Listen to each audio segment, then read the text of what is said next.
mañana les saludo en el nombre de Señor Jesucristo. Vamos a inclinar nuestros rostros, Padre, agradecidos contigo, Señor Jesús, por tu bondad, por tu misericordia hacia nosotros. Mi Dios, porque ciertamente, Padre, así como Job de antaño, oh Dios, tenía esa esperanza que algún día te vería, Señor. Padre, eso es la misma fe que tenemos nosotros, Señor, que algún día veremos a nuestro Redentor, Señor Jesús. Padre, y aunque nuestro cuerpo pudiera caer a la tumba, Señor, tenemos una promesa anclada en nuestras almas, Señor, que tú nos diste, Padre Celestial, de algún día contemplarte cara a cara, Señor. Padre, pero mientras estamos todavía en este mundo, Señor, sujetos a estas dimensiones, Señor, yo te pido, Señor Jesús, que tú nos prepares cada día y a cada momento para estar listos, Señor, con nuestro boleto en la mano, para cuando ese momento glorioso pueda llegar a nuestras vidas, Señor. Padre, en esta mañana te ruego que la presencia de tu Espíritu Santo, la cual está aquí, pueda venir, Señor, y tomar su propia palabra y darnos la porción que corresponde para nosotros en este día. Padre, danos tu palabra, Señor, en el nombre de nuestro Señor Jesucristo. Amén. Dios bendiga a cada uno de ustedes. Les saludo en el nombre del Señor Jesucristo. Contento de poder verles una vez más. Al final estaré dando mi reporte de este último viaje. Mientras tanto, vamos a ir directamente a la escritura que nos concierne, que es en el libro de Deuteronomio, el capítulo 10, el verso 14.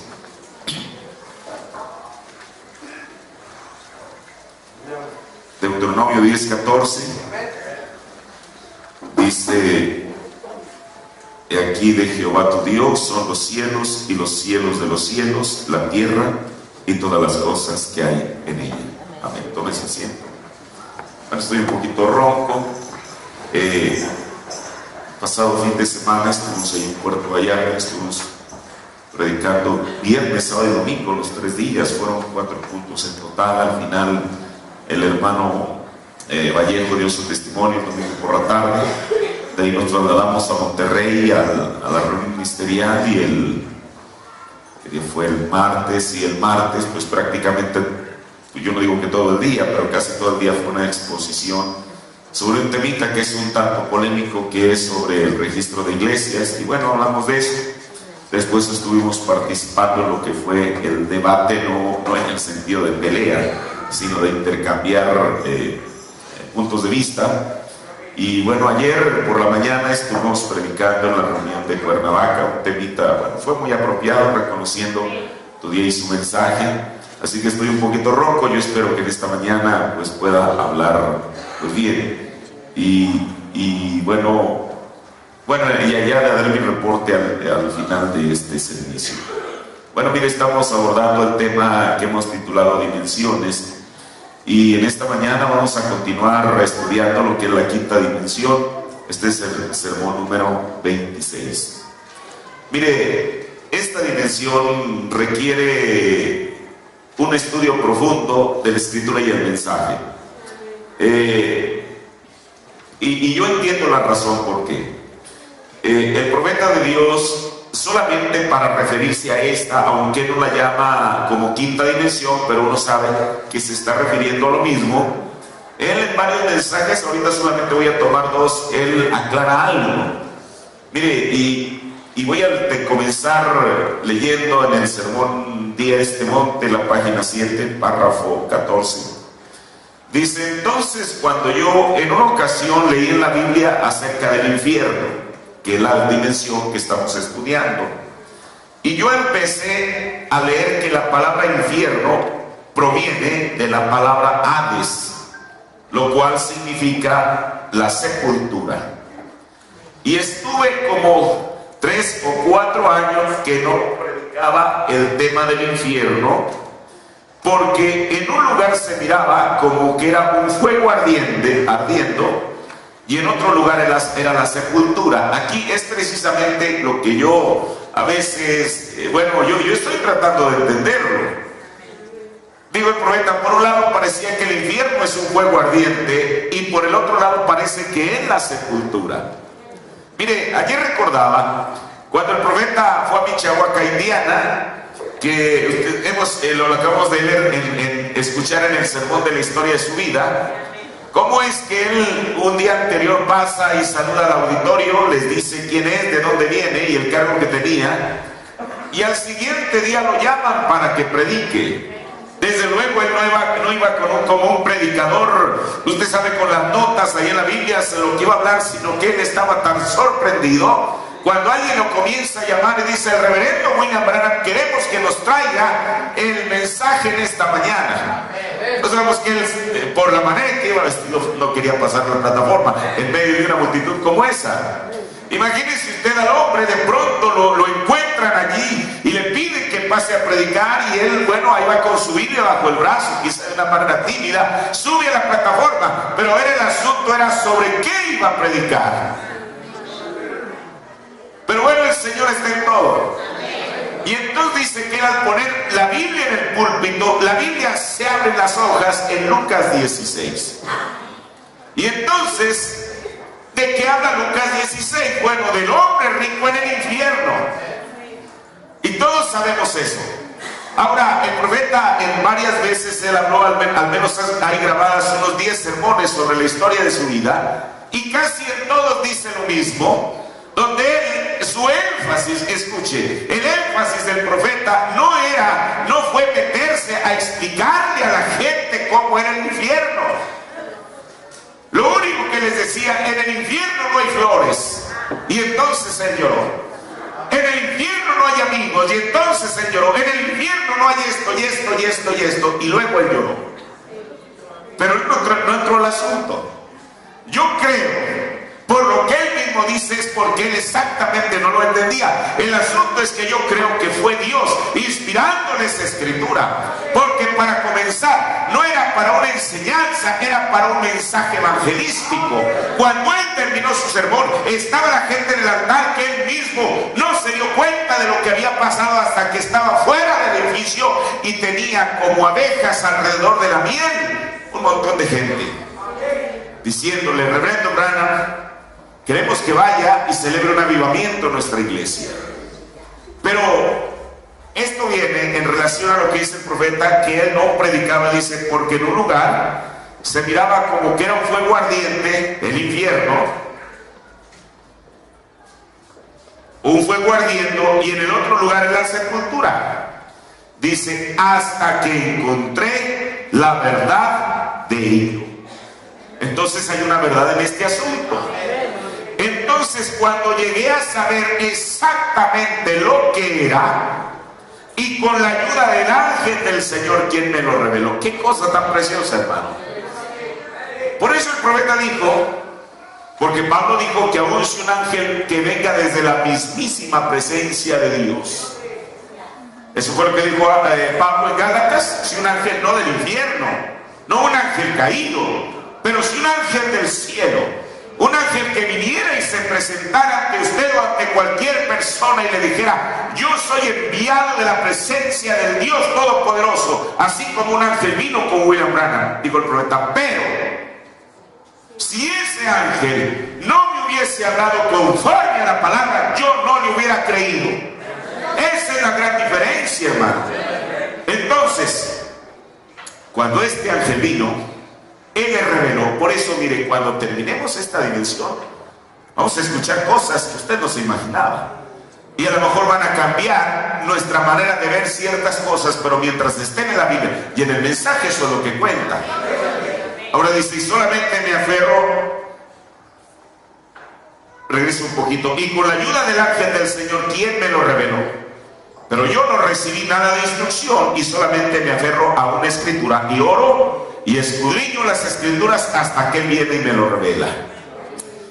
En el sermón, el sextuple propósito de la visita del ángel Gabriel a Daniel, aquí en la página 3, en el párrafo 15, dice el mensajero: ustedes saben, me supongo que el hermano Royce Lorer y algunos de los hermanos antiguos que están aquí, que empezaron hace mucho tiempo, creo que fue como en los primeros 3 o 4 años de mi ministerio aquí en el tabernáculo, que yo ni siquiera predicaba sobre el tema del infierno, porque yo no podía comprender si era un lugar ardiente o si era la tumba, Y cada vez que la palabra hablaba de la tumba, yo miraba que la traducción decía Hades. Inclusive si usted tiene una versión 60, en varias citas donde la versión antigua dice infierno, en la versión 60 ya no traducen esa palabra, sino que la dejan tal y como está en el griego, que es Hades. Le voy a poner un ejemplo.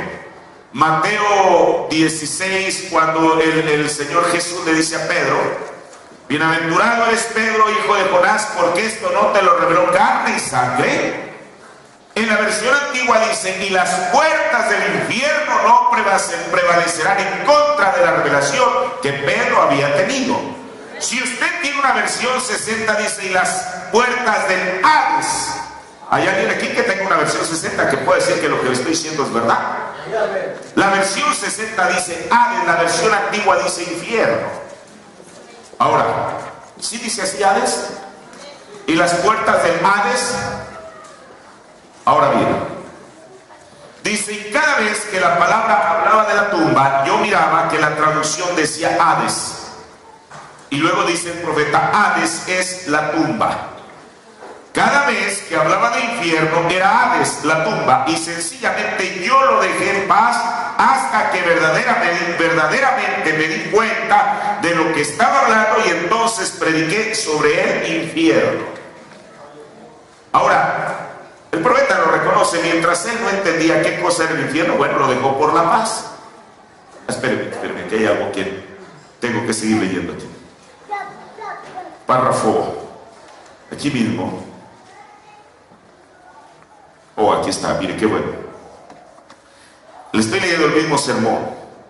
Así que cuando verdaderamente me di cuenta de todo el cuadro y mire dónde estaba, porque yo creo, escuche, aquí ella no va a hablar de él, va a hablar de nosotros o de los ministros.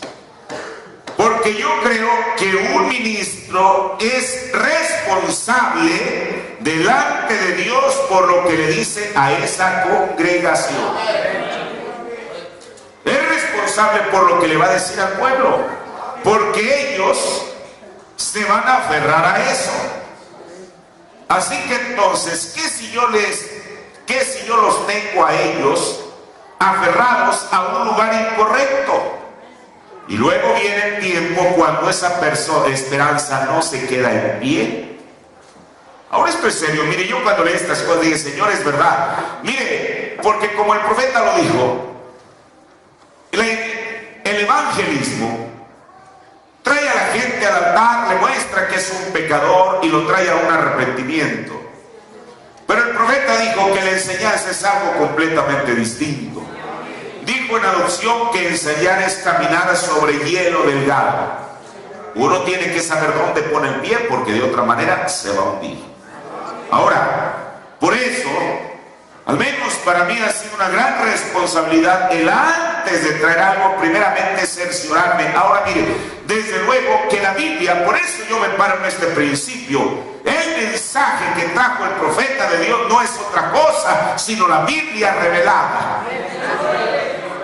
Porque si algo sabemos, no es por nuestro propio entendimiento o teología, es porque ha venido un mensaje a revelar la palabra. Yo le aseguro algo, deje que alguien, hay gente desde luego que vienen aquí a esta iglesia por primera vez, me refiero que no conocen del evangelio, y es probable que no entienda nada. Si yo no entiendo, no sé de qué cosas están hablando estas personas, pero deje que la persona se quede 1, 2, 3, 4, 5, 10 veces y vas a ver que esto es algo completamente distinto a lo que he escuchado en cualquier denominación. Porque este mensaje tiene vida, este mensaje tiene un estímulo que cautiva el corazón del creyente. Esta no es una teología muerta. Cuando uno ve, a mí lo que me agrada y me encanta y me cautiva de este mensaje es que el profeta nos hace la Biblia real.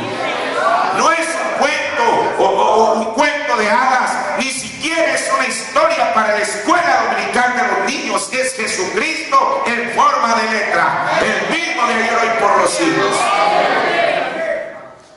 Ahora, para comenzar a desentrañar lo que es esta quinta dimensión, veremos a lo que se refiere. Mire, La Biblia la llama, de esta manera es como uno la puede conocer, la llama el infierno, la llama también prisiones oscuras, que después veremos a lo que se refiere cada una de estas cosas, y también es conocida como la región de los perdidos. Pero ¿qué es en realidad? Ya vimos la otra vez, bueno, el profeta ya nos dice, cuando un pecador muere, que va sin la sangre, queda atrapado en esa dimensión, ni regresa a la tierra porque su tiempo ya expiró, pero tampoco puede entrar al cielo porque no lleva la sangre. Miren, esa cosa es importante, la sangre. Después vamos a ver cómo por eso Dios fue el medio que proveyó desde la misma eternidad. Ahora, comencemos con la palabra infierno. Miren, en el Antiguo Testamento, que fue escrito en hebreo, salvo algunas porciones en arameo, pero la mayoría está escrito en hebreo, aparece esta palabra.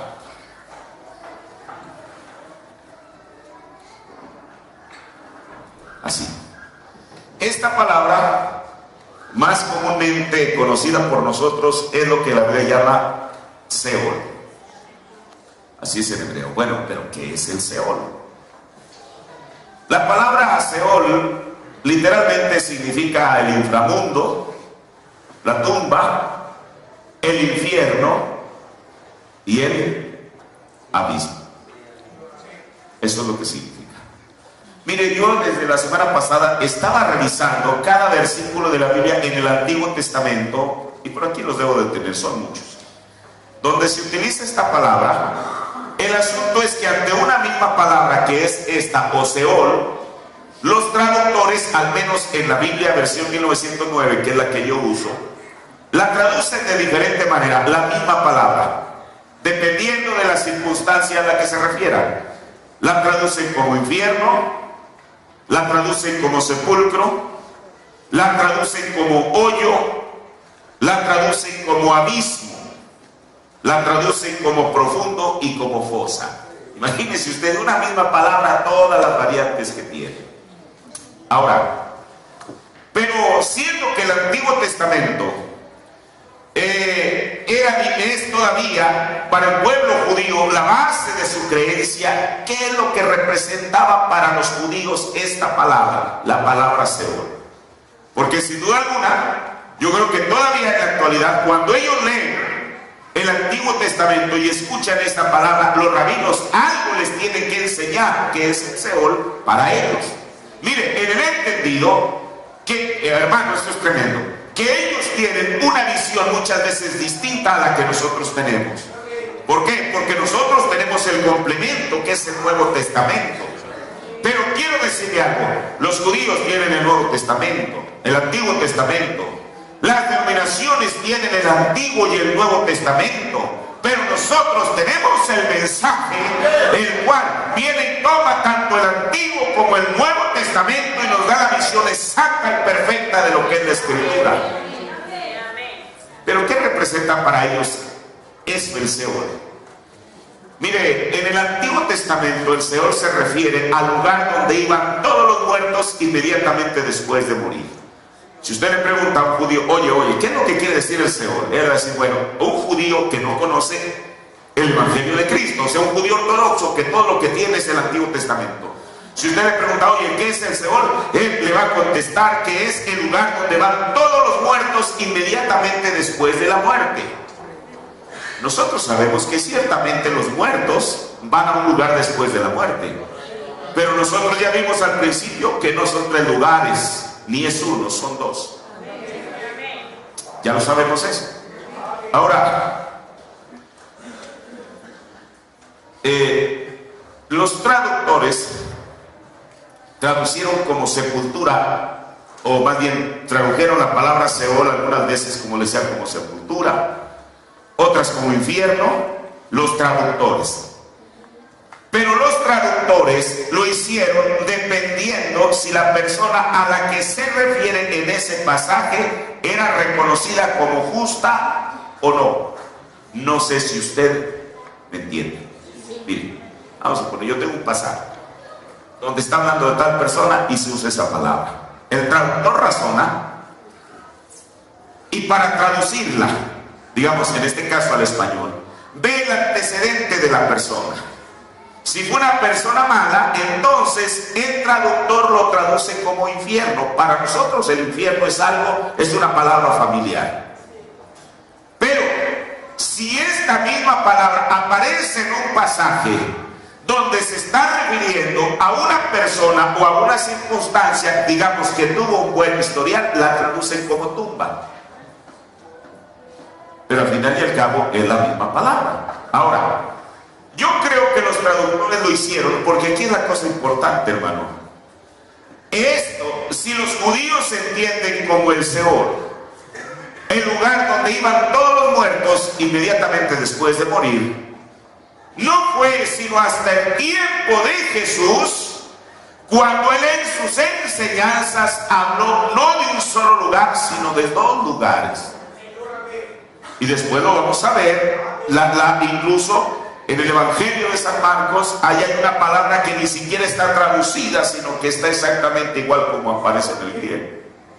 Ahora, Jesús es el que nos clarifica a partir de sus enseñanzas esa palabra que ya, mire, esta palabra es en el hebreo. Él es el que nos clarifica, no esta palabra en el hebreo, sino la palabra que se usa en el Nuevo Testamento, que es Seol. Perdón, Hades. La palabra, esta es en el Antiguo Testamento, Seol.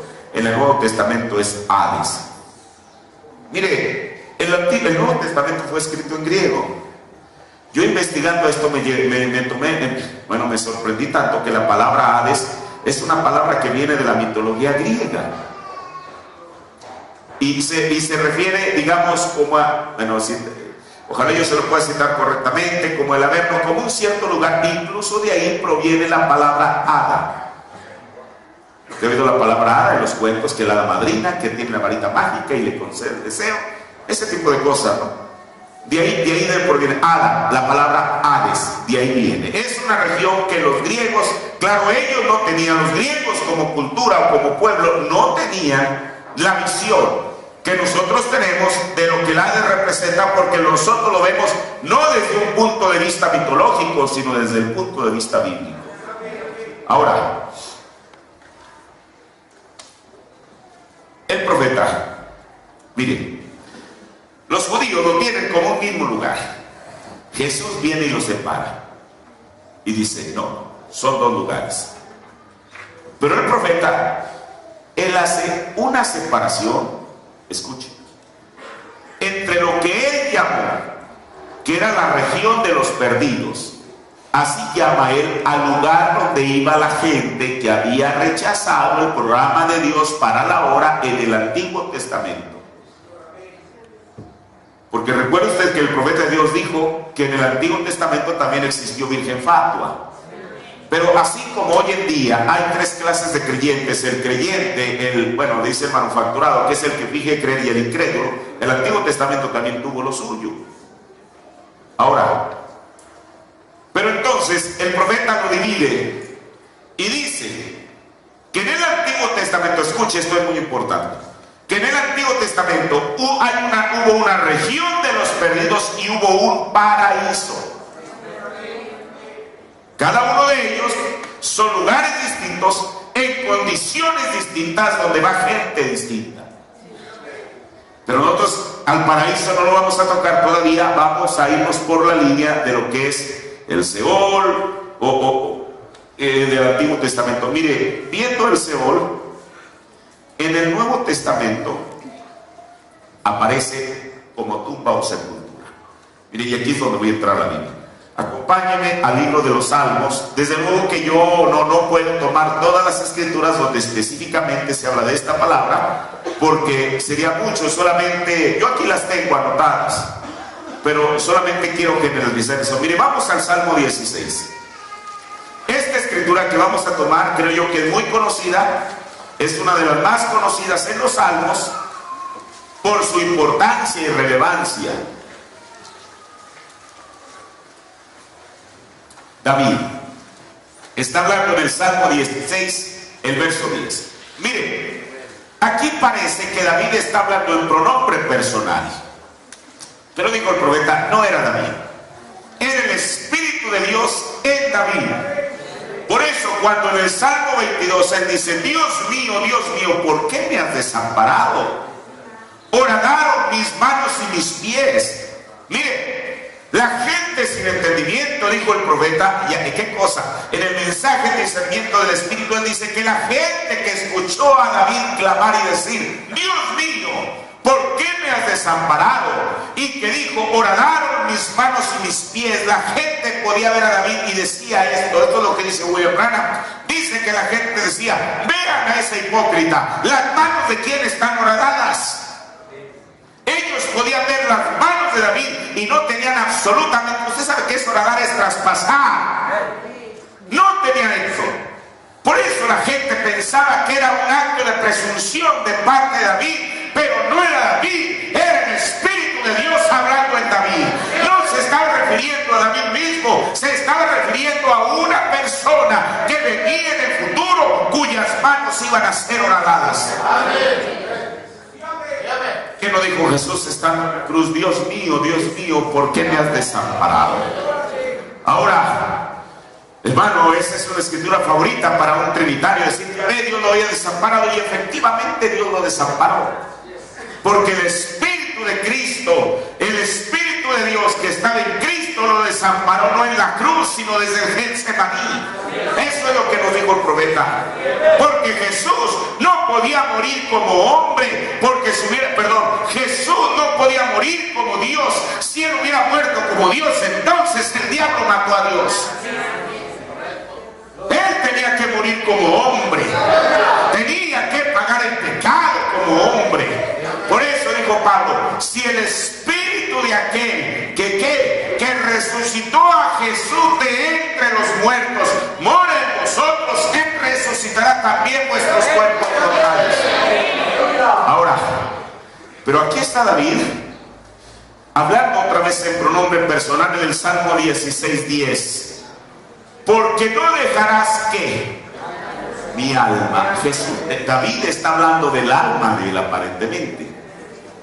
Porque no dejarás mi alma en el sepulcro. Aquí la palabra sepulcro es Seol. Yo no sé si usted tenga una versión 60, no sé cómo diga. ¿Dice Seol? Correcto. Porque no dejarás mi alma en el Seol. La versión antigua dice en el sepulcro. Ni permitirás que tu santo vea corrupción. Entonces aquí aparece esta palabra.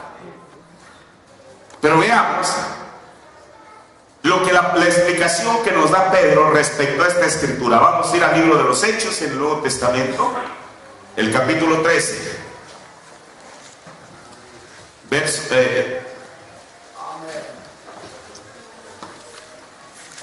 bien, este es Pablo. Hechos 13, el versículo 35.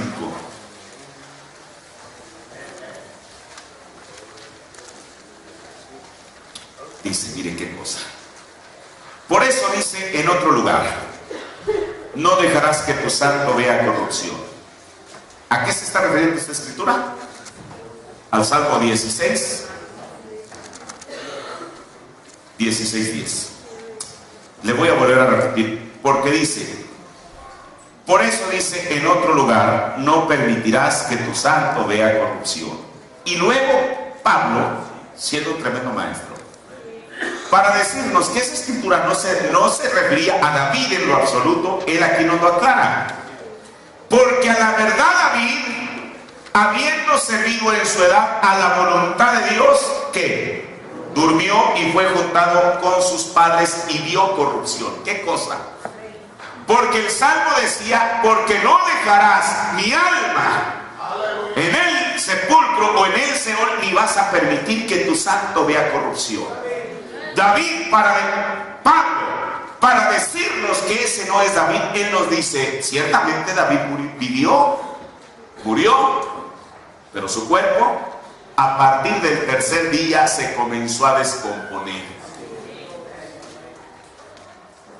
Entonces, esta escritura, aunque David está hablando en un pronombre personal, no se refiere efectivamente a él. Dice, y fue juntado con sus padres y vio corrupción. Todos lo entendemos. Si yo, para hacer un poquito más entendible, la Biblia dijera, y su cuerpo vio corrupción, es así, ¿verdad? David, o sea, el cuerpo de David vio corrupción. Más aquel, este es otro, más aquel que Dios levantó, no vio corrupción. ¿Quién era aquel que no vio corrupción? Jesús. Pablo coloca perfectamente esta escritura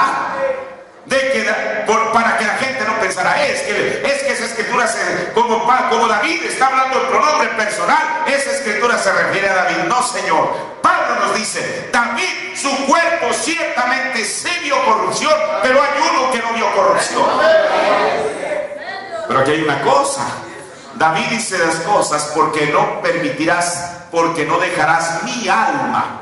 Si usted nota, Pablo no está hablando aquí de la primera escritura donde habla del alma.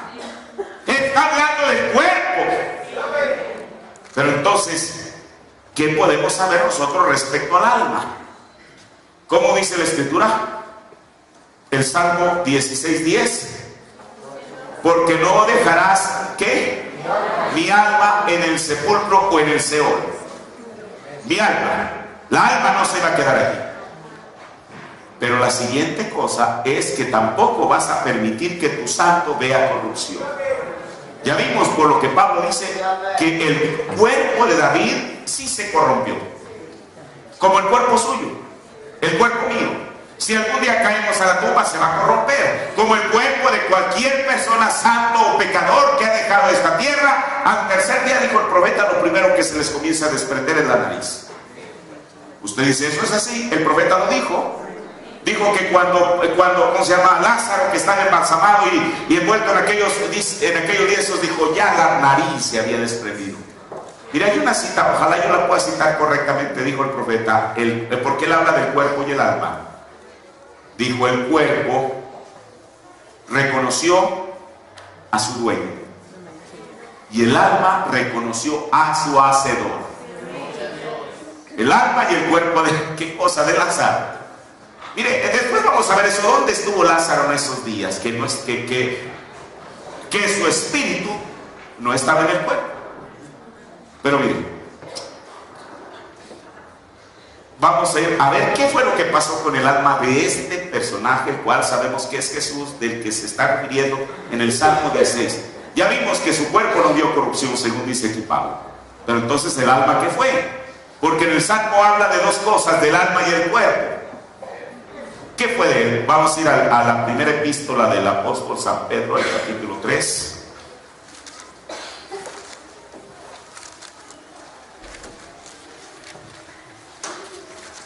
Vamos a ver en el capítulo 3, el verso 18. Primera de Pedro 3, 18.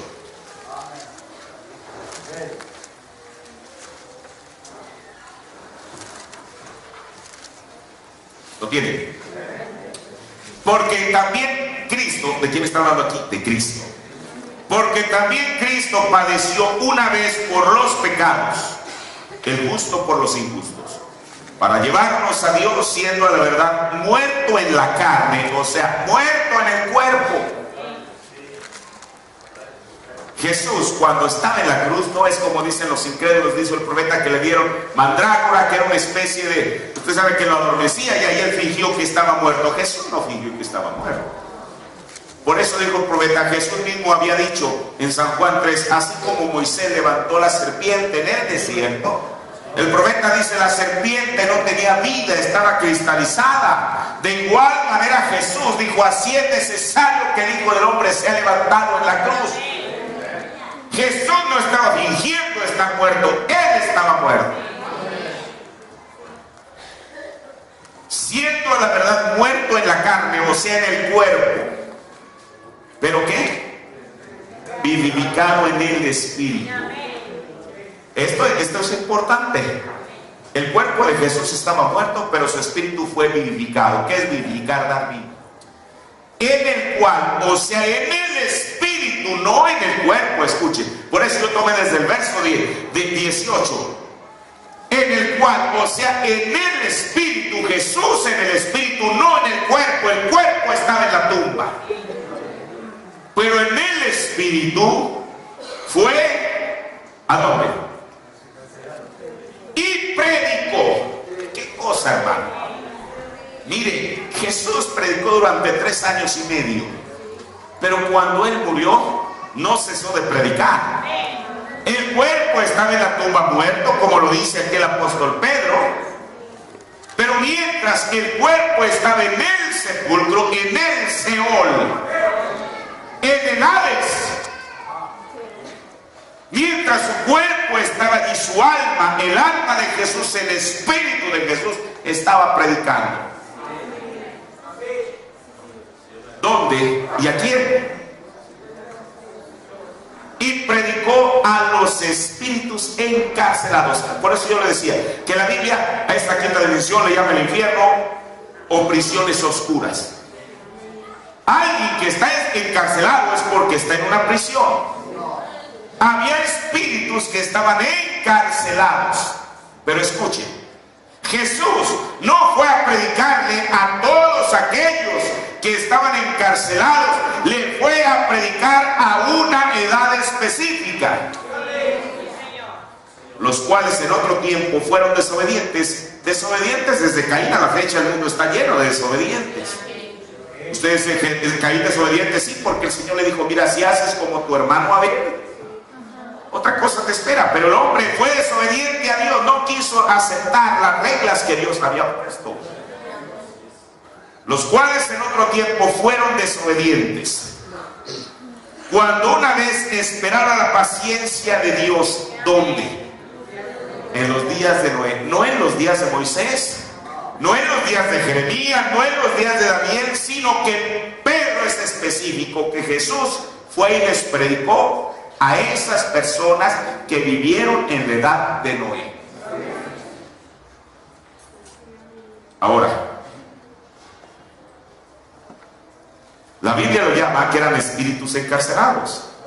La Biblia le llama que fueron desobedientes. Dice, cuando se aparejaba el arca, en la cual pocas, es a saber, 8 personas fueron salvas por agua. Ahora estás tomando solamente lo que la Biblia dice. Entonces, solamente para recapitular un poquito. Cuando Jesús murió, su cuerpo fue al Hades, como dice la Biblia, o al Seol, como dice en el Antiguo Testamento. Su cuerpo, pero su espíritu fue ¿a dónde? A aquel lugar donde estaban aquellos espíritus encarcelados que fueron desobedientes en el tiempo de Noé. Ahora, tomemos la revelación en preguntas y respuestas sobre Hebreos, parte 2, página 244. Usted sabe, y el profeta aquí comienza diciendo, dice, sí, fíjese mi amigo testigo de Jehová. ¿Por qué testigo de Jehová? Bueno, porque los testigos de Jehová creen y enseñan que cuando una persona se muere, ahí termina todo, se acaba. Pero eso no es bíblico, porque aquí lo dice la Biblia, que aquellos desobedientes en el tiempo de Noé, Jesús no fue a predicarles a un servicio funeral, ante un cadáver. Jesús fue a predicarles a personas que estaban vivas, que podían escuchar aquel sermón de Jesús.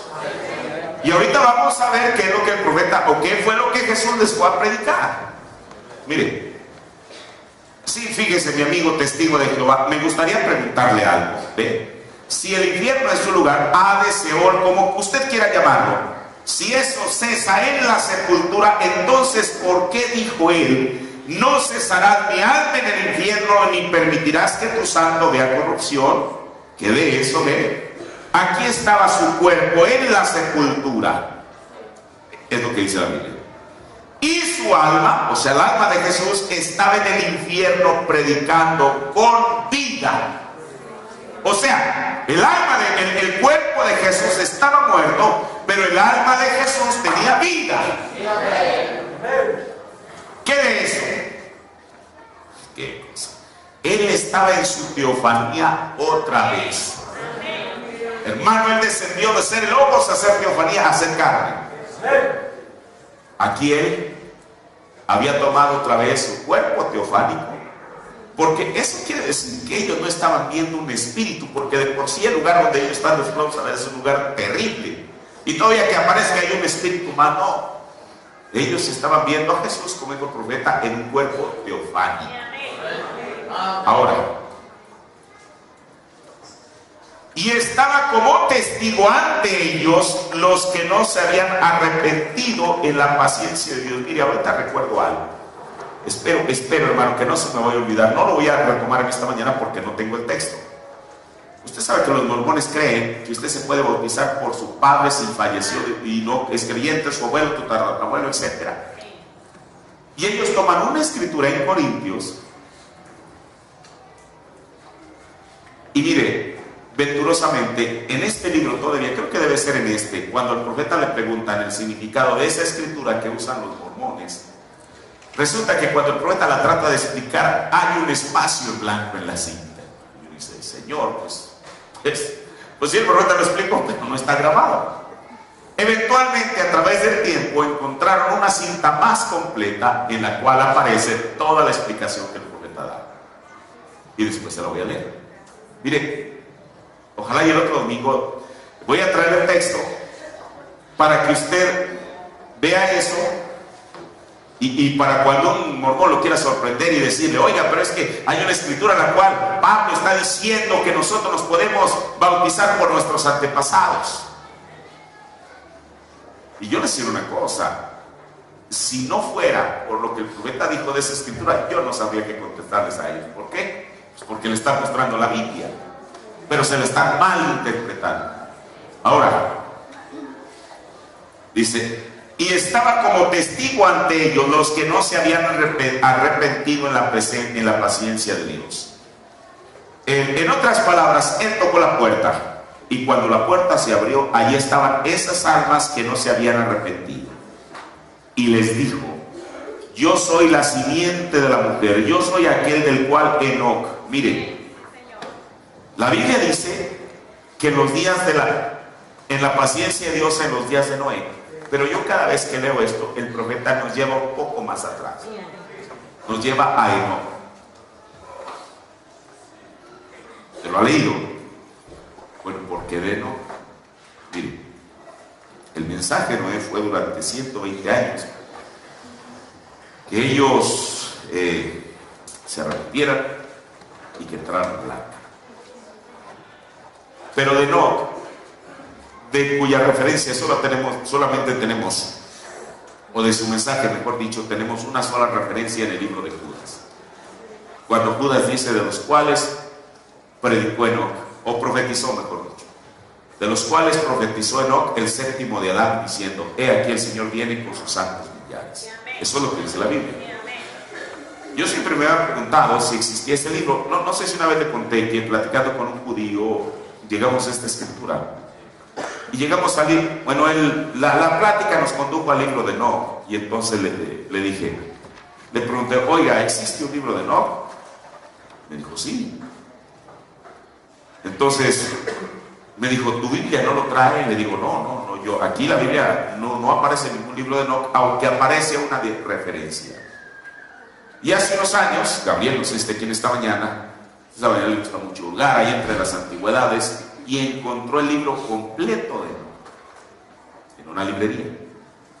Yo le pregunté, oye Gabriel, esa escritura a la cual Judas se refiere, ¿aparece en este libro? Y entonces lo comenzó a abrir y me dijo, mire, ¿qué dice aquí? Y efectivamente, en ese libro viene lo mismo que Judas está citando. Claro, es todo un libro completo, es un libro. Pero eso de los cuales profetizó Enoc, séptimo de Adán. Ahora mire, porque el profeta siempre se hace más énfasis, aunque la Biblia dice que fue en los días de Noé, el profeta hace más énfasis en Enoc, que fue el profeta anterior a Noé. Usted sabe que una vez vimos que Noé representa ¿qué? Al grupo que pasó por la tribulación, representa hoy en día a los judíos, a los 144,000. Pero Enoc fue el séptimo. Cada vez que aparece un séptimo hay algo importante. La Biblia dice que no fue el séptimo de Adán. Por eso, si había alguien que había de culminar esta dispensación, no era el quinto ángel ni el sexto ángel, sino en los días de la voz del séptimo ángel. El séptimo siempre tiene un significado especial. Ahora, le voy a seguir leyendo. Déjeme ver. Yo soy la simiente de la mujer, yo soy aquel del cual Enoc, y luego el paraíso, que es otro lugar. Aquí es una cosa importante. Mire, yo una vez escuché un predicador ese mensaje, que bueno, él estaba tratando de enseñar algo, y yo me asombré con lo que escuché. Él estaba tratando de decir que Abraham, Sara y todos ellos, que estaban en el infierno en el Antiguo Testamento, y que de ahí Jesús los rescató. Yo dije, pues ¿qué es lo que está leyendo? ¿Qué teología está leyendo este hermano? Pero el profeta dijo, aquí habla otra cosa, habla del paraíso. Ahora, pero nosotros no estamos estudiando todavía el paraíso. Dice, y luego el paraíso, que es otro lugar. Nunca se olvide de esos tres lugares: el lugar a donde ve el pecador, el lugar a donde ve el justo y el infierno mismo. ¿A dónde más? El lugar a donde ve el pecador, el lugar a donde ve el justo y el infierno mismo. Ve. Y dice el profeta más adelante, y ahora recuerde, cuando él murió, él fue y predicó primeramente a las almas que no estaban en prisión. Dice, quiero decir, las almas que estaban en prisión, y les testificó que él era la simiente de la mujer. Él era aquel que no vio viniendo con 10,000 de sus santos. Él tuvo que ser testigo de las escrituras que habían sido predicadas por Noé y por Enoc, y por los justos, de que él era aquel. Todo tenía que reconocerlo. Y entonces, fíjese, entonces él descendió al infierno, no a la tumba, porque su cuerpo ya estaba en la tumba, pero él descendió al infierno y recibió las llaves del infierno y de la muerte que el diablo tenía. Y luego ascendió al paraíso y se llevó con él a Sara. Bueno, esto lo vamos a ver después, cuando él asciende al paraíso. Más adelante dice. Ahora, pero este cuerpo, mientras su alma estaba aquí testificando a los perdidos, quitándole las llaves al diablo, y cuando él resucitó, él se llevó con él a Abraham, a Isaac. Su alma estaba allí abajo haciendo esto, y su cuerpo estaba postrado en la tumba. Esa es la razón por la cual Jesús dijo. La gente dice, bueno, ¿por qué Jesús dijo en 3 días lo levantaré, en 3 días me levantaré? Él murió en la tarde del viernes y resucitó el domingo en la mañana. Pero fíjese, era en un periodo de 3 días. Pero yo hace poco recibí un correo de alguien de Sudamérica, que él estaba tratando de decir que la enseñanza de William Branham no era exacta, porque Jesús dijo, cuando está hablando de la reina del sur y eso dijo, o de la señal de Jonás, él dijo, así como Jonás estuvo en el vientre de la ballena 3 días y 3 noches, así es necesario que el Hijo del Hombre esté en el vientre de la tierra. Ahora, si usted toma, por eso mire aquí es donde hay la confusión. Los adventistas han querido ser más listos, y ellos dicen que Jesús lo crucificaron desde el miércoles, para poder hacer la noche del miércoles, la noche del jueves y la noche del viernes. Y ellos, como son sabáticos, dicen que resucitó el sábado. Pero la Biblia no dice que él resucitó el séptimo día. La Biblia dice que él resucitó el primer día de la semana, que es un domingo, así como. Y ahí es donde la gente se confunde. Por eso el profeta dice que no fueron 3 días exactos, fue en el periodo de 3 días, viernes, sábado y domingo. Ahora, voy a leerle otra porción del mensaje que está un poquito más explícita, lo que el profeta dice aquí. Y está en el sermón Jesús glorificado, predicado el 22 de febrero del 55. Es el párrafo 51-52. Aquí está el profeta hablando de lo mismo. Y dice, puedo verlo ascender a la región de los perdidos, a una puerta.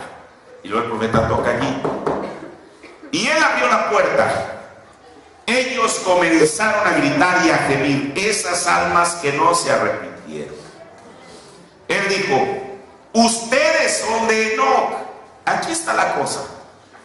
O sea, el profeta dice que Jesús identificó a ese grupo al cual él le fue a predicar mientras su cuerpo estaba en la tumba. Los identificó como los, bueno, no digo creyentes, los incrédulos de la edad de Enoc.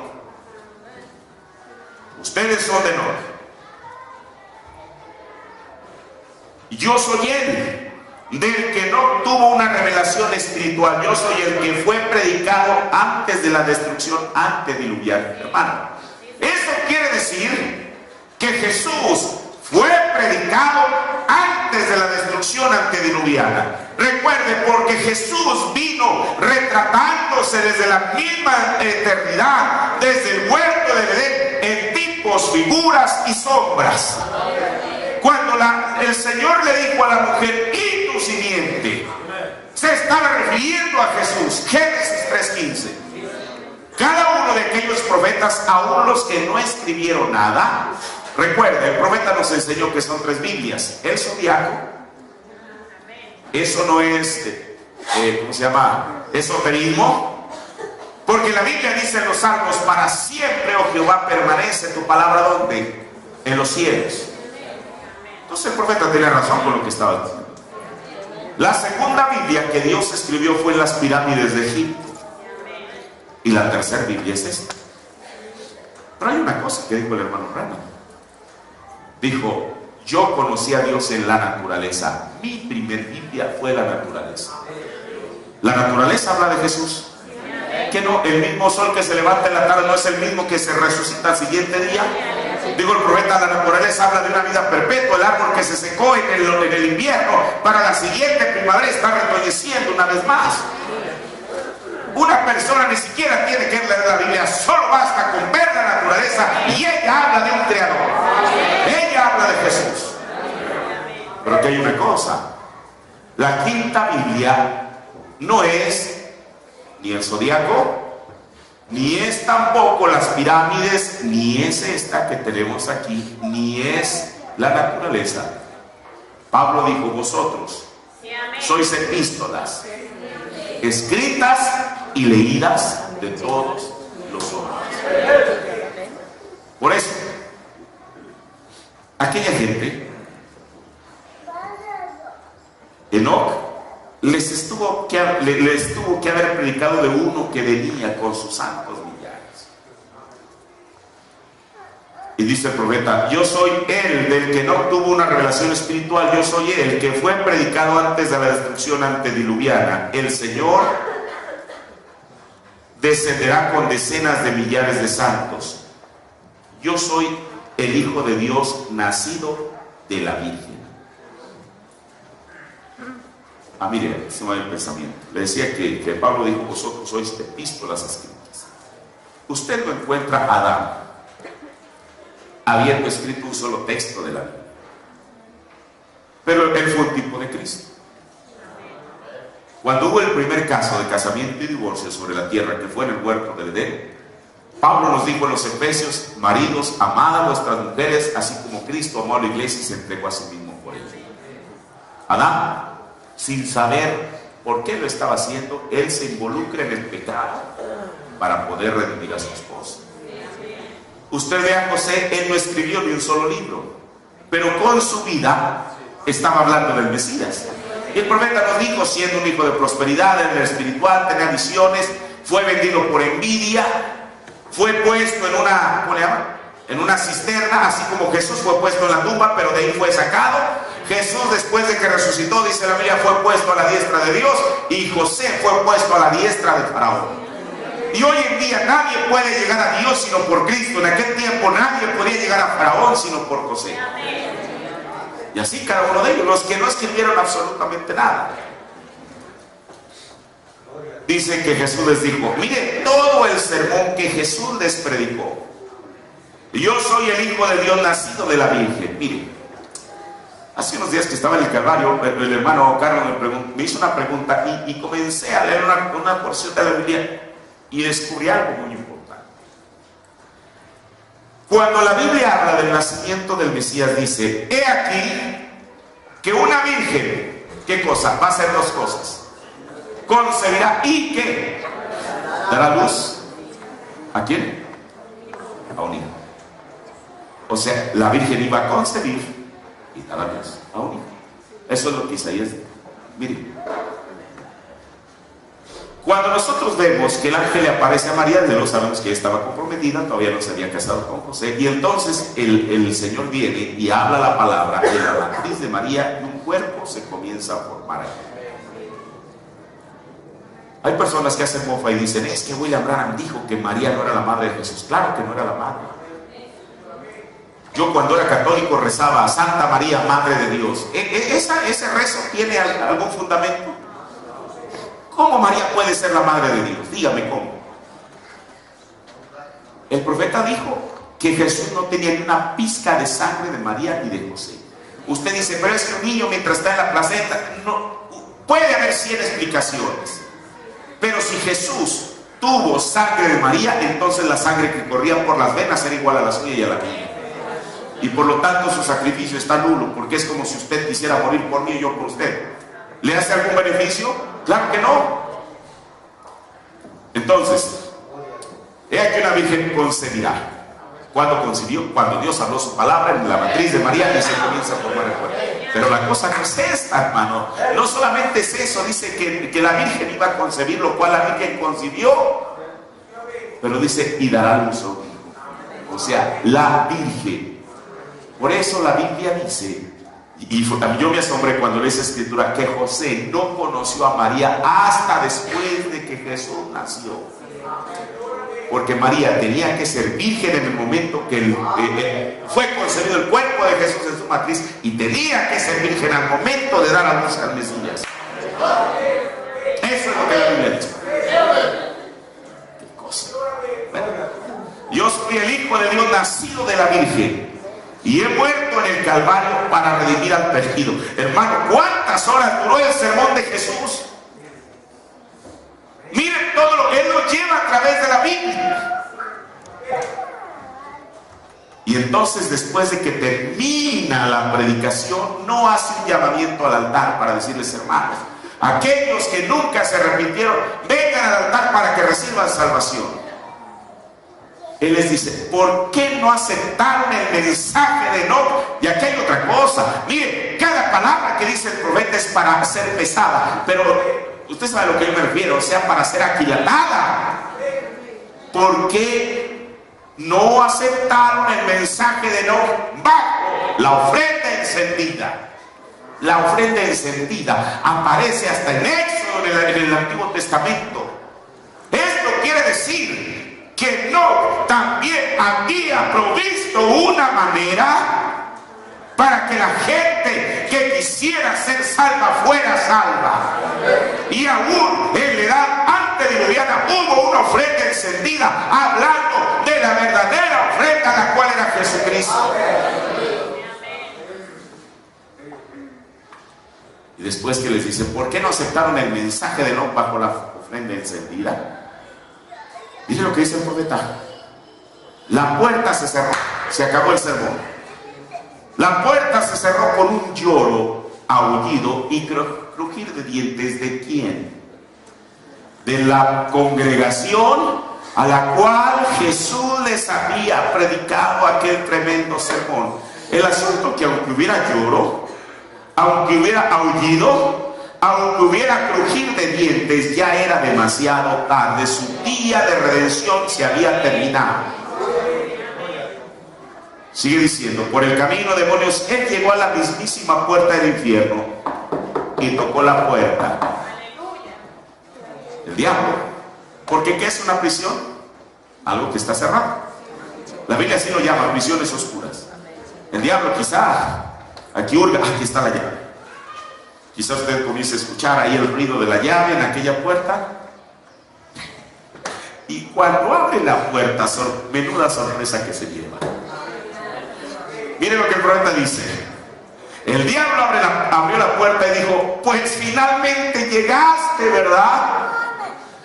¡Qué cosa! Pensé que te tenía cuando maté a Abel. Hermano, Abel debió de haber tenido tanto de Cristo que el diablo lo confundió con Cristo.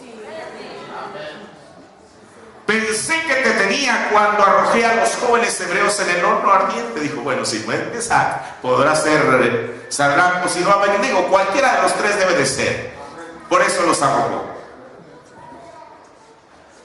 Pensé que te tenía cuando arrojé a los jóvenes hebreos en el horno ardiente. Yo estaba seguro que te tenía cuando decapité a Juan. ¿Sabe una cosa? El ministerio de Juan debe haber sido tan parecido al del Mesías que en el libro de Lucas, cuando usted ve que Juan tiene una sesión de preguntas y respuestas, cuando los publicanos le dicen, ¿nosotros qué hacemos? La gente dijo, ¿nosotros qué hacemos? Los soldados le dijeron, ¿nosotros qué hacemos? Y él les contesta a cada quien su pregunta. Después de que Juan terminó de predicar, dice la Biblia que la gente en su corazón estaba pensando si acaso Juan era el Cristo, el Mesías. Ahora, yo estaba seguro que te tenía cuando decapité a Juan, pero al fin y al cabo llegaste. ¿Puedo oírle decir, Satanás? Acabo de tomar la llave y dársela al apóstol Pedro para el reino de los cielos. Pero he descendido a tomar las llaves de la muerte y del infierno y tú vas a entregármelas. No estaba estirando la mano, serías tan amable entregarme esas llaves, me las vas a entregar. ¿Puedo verlo estirar la mano allí? Él dijo, espera un momento, hay una propuesta por el pecado, ¿te acuerdas? Yo causé que Eva pecara. Pero él dijo, momento, yo soy el Hijo de Dios nacido de la Virgen, el precio ha sido pagado. Mi sangre es, hermano, mi sangre está todavía fresca en la cruz del Calvario. Por si no lo querías ver, darte una vuelta y ve la cruz y ahí está la sangre fresca todavía. Ya no puedes simularle a la gente. Yo vengo a tomar el control. Amén. Lo veo estirar la mano y arrebatar de un tirón las llaves del costado de él, colgárselas en su propio costado. Al aproximarse el amanecer, él regresa y comienza su... Oh, mire, había una escritura que tenía que cumplirse, así como... ¿Qué fue lo que le dijo Dios cuando luchó contra Jacob? Suéltame, porque está rayando el alba. ¿Cuál era la prisa de tener que irse antes de que rayara el alba? Aquí había una escritura que cumplir. Él era el sol de justicia. Tenía que levantarse. Ya ha salido el sol, dice la Biblia. O las mujeres fueron al sepulcro, ya ha salido el sol. Él tenía que levantarse junto con el sol de justicia. Ahora, escuche. Eso fue lo que Jesús fue y les predica a aquellas almas en prisión. Pero vayamos a Noé. El último mensaje de Noé, dijo el profeta de Dios, fue parado ya en la puerta del arca. Él ya estaba dentro. La gente estaba afuera. Pero aquel último mensaje no fue para decirles, señoras y señores, este es el último llamamiento al altar. ¿Quién de ustedes quiere arrepentirse? Recuerden que la puerta del arca todavía está abierta. ¿Quién de ustedes quiere levantar su mano y decir, Señor, yo me arrepiento y acepto la vía provista por Dios para salvación? Su sermón no fue ese. El sermón de Noé no fue para salvación, sino que fue para testimonio. Aquí en Almas Encarceladas, la página 45, el párrafo 300. O escuchen, todos los que rechazaron el mensaje de la hora antes de la condenación, les fue predicado el evangelio primero a los condenados antes de que partieran sin misericordia. O sea, ellos en esta tierra, antes de irse de esta tierra, ya habían sellado su testimonio. Dice el profeta, antes que partieran sin misericordia, Noé encerrado ahí fue un testimonio. Dios cerró la puerta, escuchen, después de su tercer jalón. ¿Le suena a usted parecido eso? O sea, entonces quiere decir que Noé también tuvo primero, segundo y tercer jalón. El profeta dice que Noé lo tuvo. Jesús lo tuvo y William Branham lo tiene.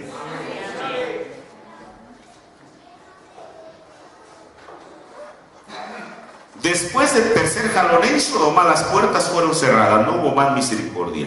Los 10 no pudieron ser hallados, y a los perdidos se les predicó el evangelio, los cuales no podían ser salvos, porque ha sido así en cada edad. Cada edad rechaza el mensaje antes del juicio. Mire, cuando el profeta comienza a hablar este mensaje a los encarcelados, si usted ha leído, el profeta dice: yo temo, digo, ojalá y no sea la hora todavía. Pero desde luego no era la hora, porque si hubiera sido la hora el 10 de noviembre de 1963, usted y yo estaríamos sin esperanza en esta mañana. Termino con una escritura. Vamos a ir a Mateo 24, el capítulo 14.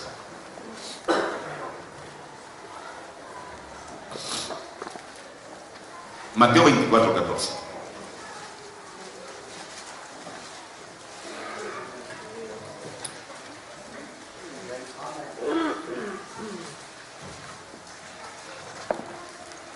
Lo tiene. Y será predicado este evangelio del reino ¿en dónde? Todo el mundo. ¿Para qué? Por testimonio a todos los gentiles, y entonces vendrá el fin. Si yo leo la escritura correctamente, Jesús no dijo que el testimonio, que este evangelio iba a ser predicado para salvación. ¿Para qué es? Para testimonio. Y luego vendrá el fin. Inmediatamente después que este evangelio sea predicado por testimonio para todo el mundo, viene el fin. Mire, muchas veces, mucha gente, y creo que hasta en el mensaje, han interpretado esto o esta escritura como una gran cruzada mundial para ganar almas para Cristo. Pero no es así. Hoy es cuando las almas deben de ser ganadas para Cristo.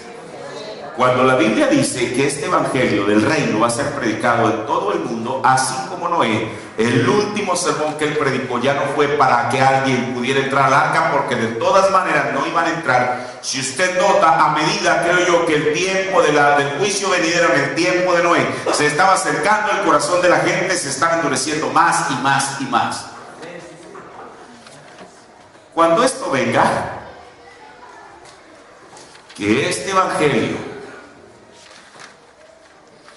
sea del reino, sea predicado, será solamente predicado para testimonio, según lo que la Biblia dice, y luego vendrá el fin.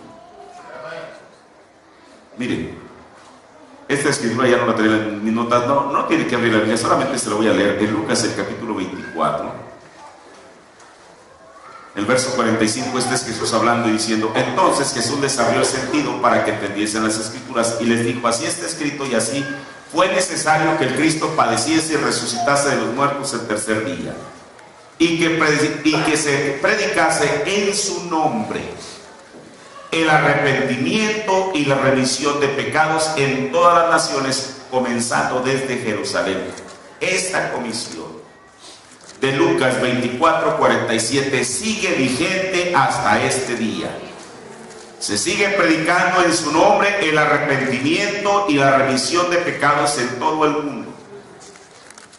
Pero Mateo 24 dice que se va a predicar este evangelio no para salvación ni para remisión de pecados, solamente como un testimonio, y luego vendrá aquí. Así que, hermano, este es un tiempo tremendo. Jesús, entonces su cuerpo efectivamente estaba en la tumba, pero su alma estaba en el infierno. ¿Haciendo qué? Predicándoles a las almas que no se habían arrepentido del tiempo de No y del tiempo de No. Entonces, esto es solamente ver un poquito acerca de lo que es esta quinta dimensión, porque recuerden, a las que Jesús fue a ver eran almas del Antiguo Testamento. Entonces quiere decir que aunque los judíos creen que el Seol es solamente un lugar donde buenos y malos van a ese lugar inmediatamente después de que mueren, sabemos que la Biblia dice que no es así.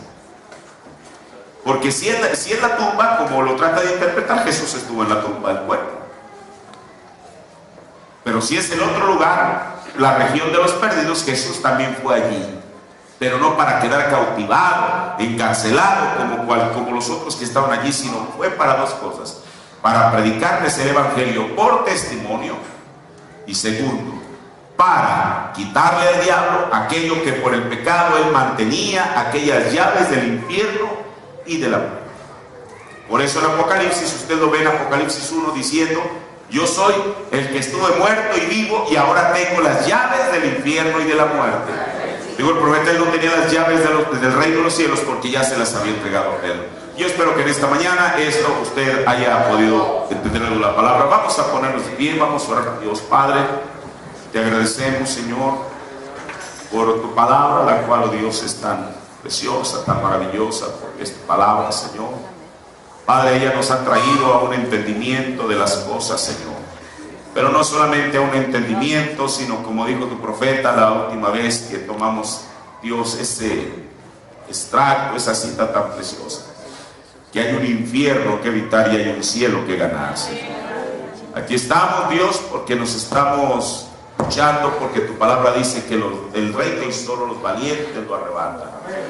Padre, queremos ser parte de esos valientes, Señor. Queremos ganar ese cielo, Señor, aunque ciertamente no lo es por gracia, pero se requiere un esfuerzo, como dijo tu profeta. Padre, bendice a tu pueblo que en esta mañana ha escuchado estas palabras, Señor. Mientras tanto, vamos a ir directamente a la escritura que nos concierne, que es en el libro de Deuteronomio, el capítulo 10, el verso 14.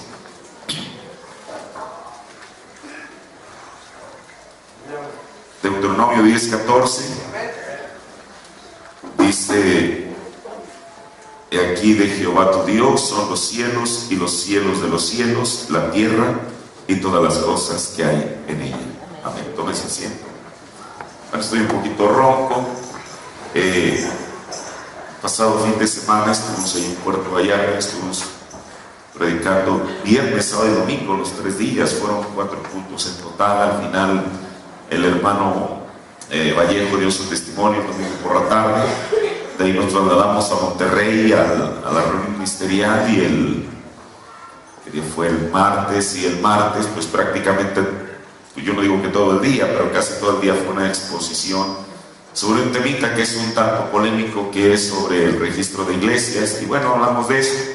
Después estuvimos participando en lo que fue el debate, no en el sentido de pelea, sino de intercambiar puntos de vista. Y bueno, ayer por la mañana estuvimos predicando en la reunión de Cuernavaca, un temita, bueno, fue muy apropiado, reconociendo tu día y su mensaje. Así que estoy un poquito ronco. Yo espero que en esta mañana pues pueda hablar pues bien. Y bueno, y allá daré mi reporte al final de este servicio. Bueno, mire, estamos abordando el tema que hemos titulado Dimensiones. Y en esta mañana vamos a continuar estudiando lo que es la quinta dimensión. Este es el sermón número 26. Mire, esta dimensión requiere un estudio profundo de la escritura y el mensaje. Y yo entiendo la razón por qué. El profeta de Dios, solamente para referirse a esta, aunque no la llama como quinta dimensión, pero uno sabe que se está refiriendo a lo mismo. Él en varios mensajes, ahorita solamente voy a tomar 2, él aclara algo. Mire, y voy a comenzar leyendo en el sermón Día de este monte, la página 7, párrafo 14. Dice: entonces, cuando yo en una ocasión leí en la Biblia acerca del infierno, que es la dimensión que estamos estudiando, y yo empecé a leer que la palabra infierno proviene de la palabra Hades, lo cual, porque yo no podía comprender si era un lugar ardiente o si era la tumba. Y cada vez que la palabra hablaba de la tumba, yo miraba que la traducción decía Hades. Inclusive, si usted tiene una versión 60, en varias citas donde la versión antigua dice infierno, en la versión 60 ya no traducen esa palabra, sino que la dejan tal y como está en el griego, que es Hades. Le voy a poner un ejemplo. Mateo 16, cuando el Señor Jesús le dice a Pedro: bienaventurado eres Pedro, hijo de Jonás, porque esto no te lo reveló carne y sangre. En la versión antigua dice: y las puertas del infierno no prevalecerán en contra de la revelación que Pedro había tenido. Si usted tiene una versión 60, dice: y las puertas del Hades. ¿Hay alguien aquí que tenga una versión 60 que puede decir que lo que le estoy diciendo es verdad? La versión 60 dice Hades, la versión antigua dice infierno. Ahora, ¿sí dice así Hades? ¿Y las puertas del Hades? Ahora bien, dice: y cada vez que la palabra hablaba de la tumba, yo miraba que la traducción decía Hades. Y luego dice el profeta: Hades es la tumba. Cada vez que hablaba de infierno era Hades, la tumba, y sencillamente yo lo dejé en paz hasta que verdaderamente me di cuenta de lo que estaba hablando, y entonces prediqué sobre el infierno. Ahora, el profeta lo reconoce. Mientras él no entendía qué cosa era el infierno, bueno, lo dejó por la paz. Espérenme, que hay algo que tengo que seguir leyendo aquí. Párrafo, aquí mismo. Oh, aquí está, mire qué bueno. Le estoy leyendo el mismo sermón. Así que cuando verdaderamente me di cuenta de todo el cuadro y mire dónde estaba, porque yo creo, escuche, aquí ella no va a hablar de él, va a hablar de nosotros o de los ministros. Porque yo creo que un ministro es responsable delante de Dios por lo que le dice a esa congregación. Es responsable por lo que le va a decir al pueblo, porque ellos se van a aferrar a eso. Así que entonces, ¿qué si yo los tengo a ellos aferrados a un lugar incorrecto? Y luego viene el tiempo cuando esa esperanza no se queda en pie.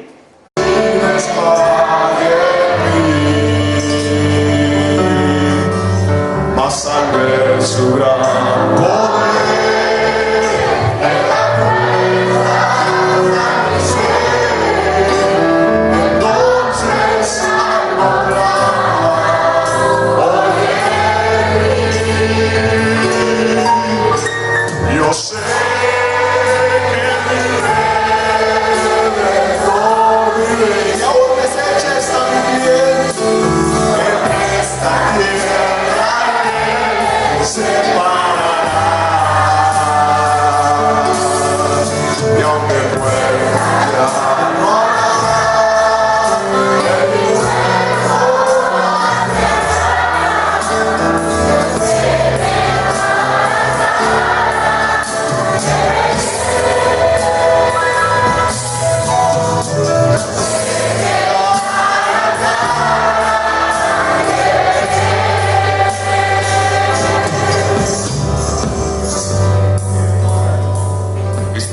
Está bien.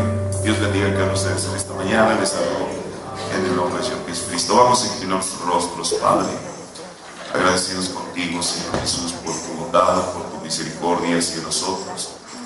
Mi Dios, porque ciertamente, Padre, así como Job de antaño, oh Dios, tenía esa esperanza que algún día te vería, Señor. Padre, eso es la misma fe que tenemos nosotros, Señor, que algún día veremos a nuestro Redentor, Señor Jesús. Padre, y aunque nuestro cuerpo pudiera caer a la tumba, Señor, tenemos una promesa anclada en nuestras almas, Señor, que tú nos diste, Padre Celestial, de algún día contemplarte cara a cara, Señor. Padre, pero mientras estamos todavía en este mundo, Señor, sujetos a estas dimensiones, Señor, yo te pido, Señor Jesús, que tú nos prepares cada día y a cada momento para estar listos, Señor, con nuestro boleto en la mano, para cuando ese momento glorioso pueda llegar a nuestras vidas, Señor. Padre, en esta mañana te ruego que la presencia de tu Espíritu Santo, la cual está aquí, pueda venir, Señor, y tomar su propia palabra y darnos la porción que corresponde para nosotros en este día. Padre, danos tu palabra, Señor, en el nombre de nuestro Señor Jesucristo. Amén. Dios bendiga a cada uno de ustedes. Les saludo en el nombre del Señor Jesucristo. contento de poder verles una vez más. Al final estaré dando mi reporte de este último viaje. ¿Cuál significa la sepultura? Y estuve como 3 o 4 años que no predicaba el tema del infierno, porque en un lugar se miraba como que era un fuego ardiendo, y en otro lugar era la sepultura. Aquí es precisamente lo que yo a veces, yo estoy tratando de entenderlo. Digo el profeta, por un lado parecía que el infierno es un fuego ardiente, y por el otro lado parece que es la sepultura. Mire, ayer recordaba cuando el profeta fue a Michoacán, Indiana, que lo acabamos de leer escuchar en el sermón de la historia de su vida. ¿Cómo es que él un día anterior pasa y saluda al auditorio, les dice quién es, de dónde viene y el cargo que tenía, y al siguiente día lo llaman para que predique? Desde luego él no iba como un predicador, usted sabe, con las notas ahí en la Biblia de lo que iba a hablar, sino que él estaba tan sorprendido cuando alguien lo comienza a llamar y dice: el reverendo William Branham, queremos que nos traiga el mensaje en esta mañana. No sabemos que él, por la manera en que iba vestido, no quería pasar la plataforma en medio de una multitud como esa. Imagínese usted al hombre, de pronto lo encuentran allí y le piden que pase a predicar, y él, ahí va con su Biblia bajo el brazo, quizá de una manera tímida, sube a la plataforma, pero el asunto era sobre qué iba a predicar. Pero el Señor está en todo. Y entonces dice que al poner la Biblia en el púlpito, la Biblia se abre las hojas en Lucas 16. Y entonces, ¿de qué habla Lucas 16? Del hombre rico en el infierno. Y todos sabemos eso. Ahora, el profeta en varias veces él habló, al menos hay grabadas unos 10 sermones sobre la historia de su vida, y casi en todos dice lo mismo, donde él, su énfasis, escuche, el énfasis del profeta no fue meterse a explicarle a la gente cómo era el infierno. Lo único que les decía: en el infierno no hay flores. Y entonces él lloró. En el infierno no hay amigos. Y entonces él lloró. En el infierno no hay esto y esto y esto y esto. Y luego él lloró. Pero él no entró al asunto. Yo creo, por lo que él mismo dice, es porque él exactamente no lo entendía. El asunto es que yo creo que fue Dios inspirándole esa escritura, porque para comenzar no era para una enseñanza, era para un mensaje evangelístico. Cuando él terminó su sermón, estaba la gente en el altar que él mismo no se dio cuenta de lo que había pasado hasta que estaba fuera del edificio y tenía como abejas alrededor de la miel un montón de gente diciéndole: reverendo Branham, queremos que vaya y celebre un avivamiento en nuestra iglesia. Pero esto viene en relación a lo que dice el profeta, que él no predicaba, dice, porque en un lugar se miraba como que era un fuego ardiente, el infierno, un fuego ardiendo, y en el otro lugar era la sepultura. Dice: hasta que encontré la verdad de ello.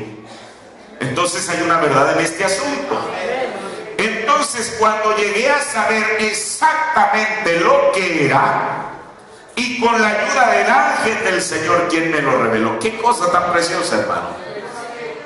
Por eso el profeta dijo, porque Pablo dijo que aún si un ángel que venga desde la mismísima presencia de Dios, eso fue lo que dijo Pablo en Gálatas, si un ángel no del infierno, no un ángel caído, pero si un ángel del cielo, un ángel que viniera y se presentara ante usted o ante cualquier persona y le dijera: yo soy enviado de la presencia del Dios Todopoderoso, así como un ángel vino con William Branham, dijo el profeta. Pero si ese ángel no me hubiese hablado conforme a la palabra, yo no le hubiera creído. Esa es la gran diferencia, hermano.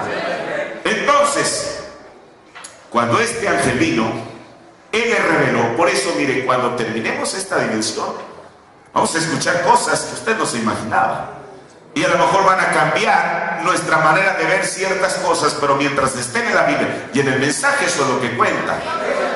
Ahora dice: y solamente me aferro, regreso un poquito, y con la ayuda del ángel del Señor, quien me lo reveló. Pero yo no recibí nada de instrucción y solamente me aferro a una escritura y oro y escudriño las escrituras hasta que Él viene y me lo revela.